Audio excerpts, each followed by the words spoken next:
Hello, and welcome to another episode of Quantum Relationships. I'm your host, Lisa Jane.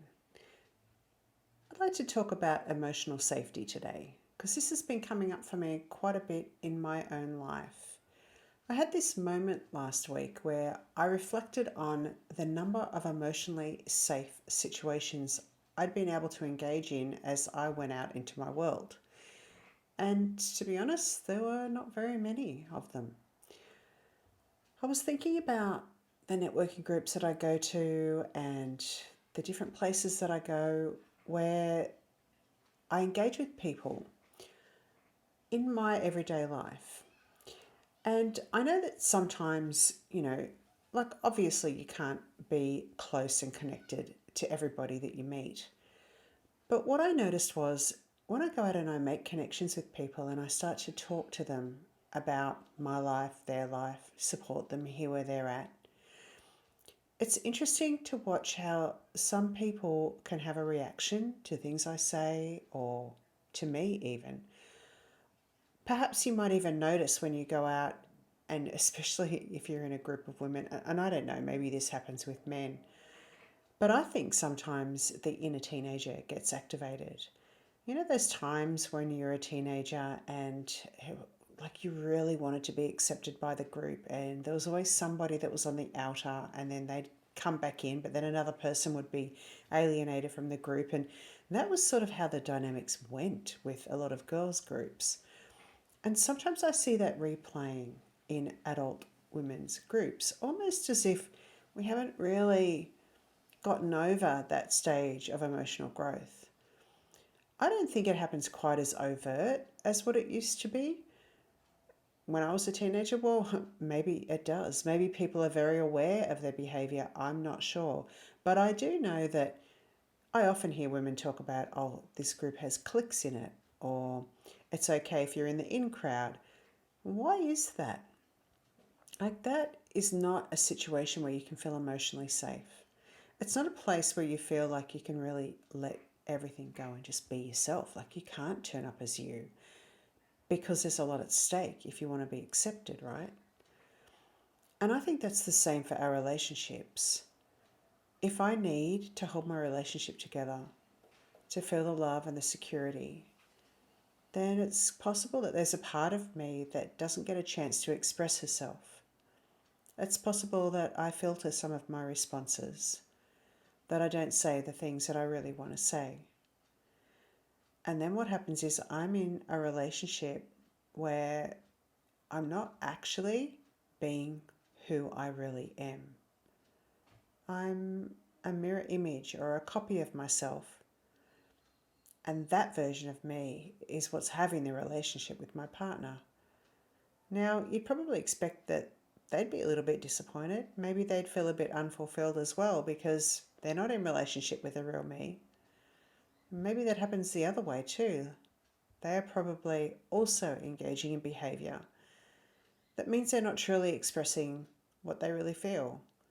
So here we have these relationships where two versions of ourselves are in a relationship, but there's no real deep, consistently authentic connection because there are things that have been left unsaid, words left unspoken, feelings left unexpressed.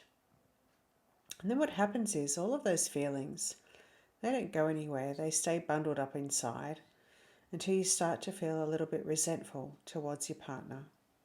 You start to feel a little bit disconnected from your partner, but actually it's because you've disconnected from yourself by not speaking what you really feel. And all that feeling gets in the way of emotional safety. How can I feel emotionally safe if, when I express myself, because of the build-up of tension and friction, you get angry or you act hurt or I feel responsible for your feelings? I can't feel emotionally safe. I'm living in a home where the people that I love the most and I run a dynamic where I can't feel emotionally safe. For me, in my first relationship, that looked like me walking on eggshells and experiencing the silent treatment, which was a form of punishment.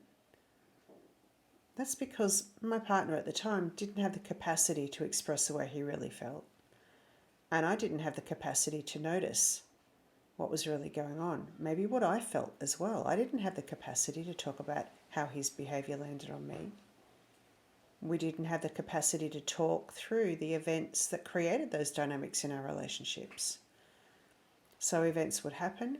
We would jump into those dynamics. Neither of us would feel supported, loved, safe, and accepted exactly as we are.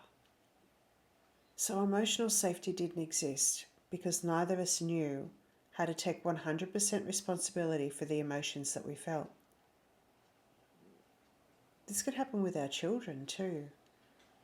Imagine being able to understand and connect with yourself in a way that you took 100% emotional responsibility for whatever happened in your life, so that when your children turned up, perhaps in a way that wasn't what you preferred, you were able to deal with the way you felt so that you could stay loving towards them and supportive. They would feel emotionally safe. They would feel held. They would feel this beautiful sense of cohesiveness with you. They would feel unconditionally loved, which is emotional safety. It's challenging for me to create a space of emotional safety if I have preferences over how I want them to turn up. And I generally have preferences if I hold them responsible for my emotional well-being. I only feel okay when they turn up in a loving way. If they're a bit belligerent, or if they do something that I don't want them to do, or if they don't perform as well at school as what I hope, and I have a feeling around that, then I'm making them responsible for my emotional well-being. I'm putting my emotional well-being in their hands. And I feel okay as long as they do what I need them to do so that I feel okay. When they don't, I feel dysregulated. And I'm not creating an emotionally safe space for them or for me. So let's just cycle back to this going out into the world situation.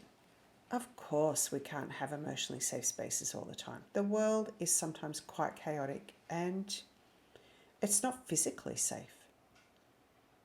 So it's wise for us to be able to protect ourselves emotionally. It's wise for us to protect ourselves emotionally from certain people who we know don't wish us well or who have behaviours of operating that make us feel bad. We shouldn't really say that either, because it's up to us how we feel. But perhaps they might put us down and they might activate an old wound in us. It's up to us to keep ourselves safe from those sorts of people. What happens when you go out in the world and you're looking to connect? Because true connection, the feeling of connection, comes with emotional safety. I can join a group and I can have something in common and I can feel totally connected the first couple of times I turn up because we all have this mutual interest. But then as time goes on, little power plays play out. Dynamics start to occur and I lose that sense of emotional safety and I lose the sense of connection. And I think this is really common. I wanted to shine a light on emotional safety because it is so key to how we take back our empowerment in our everyday life. It is so key to how we can feel empowered in our relationships. How do we create emotional safety for others? We take 100% responsibility for the way we feel. If I use the way I feel to learn more about myself, to grow, to uncover patterns and behaviours that really don't serve me and create disconnection with others, then I can consistently feel more and more emotionally empowered feel more and more like I can just turn up and be completely present. That creates an emotionally safe space for others. I really believe that this is what many of us are longing for at the moment. To have connections with other people that are emotionally safe, because those connections are authentic. Those connections are real. Those connections are the ones our heart longs for. I'd love to invite you to consider how emotionally safe you are. How easy is it for you to express exactly what you feel in a way that creates connection? How easy is it for you to feel relaxed and safe in an environment? Do you continue to turn up to networking groups or other common interest groups and yet feel like you have to be on guard? And if so, why? Where else in your life do you not have a sense of emotional safety? Can you do something about that? These are great questions. I'd love to create a more emotionally safe and connected world. And I'd love to invite you to join me.